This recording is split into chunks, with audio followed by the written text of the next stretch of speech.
Θα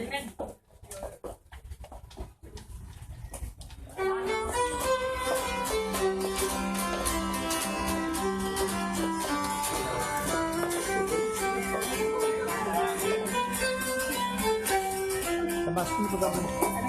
Την ημέρα να δώντες πιάσει είναι ο ορισμός σας Χριστού τη Θεία Γέννηση. Να πω στα αρχοντικό σας από την Κύθνο ήρθαμε.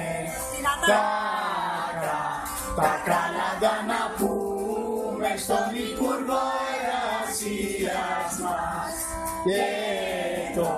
και τον ευχαριστούμε να μην φοβάστε Υπουργέ.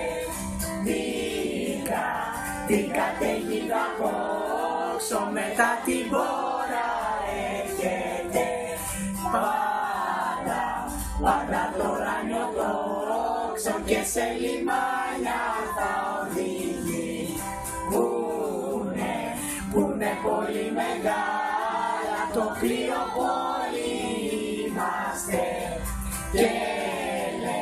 και λέγεται Ελλάδα κι όλοι οι θεμιώτες εύχονται να είναι ο Χριστός κοντά σας υγεία πάντα να έχετε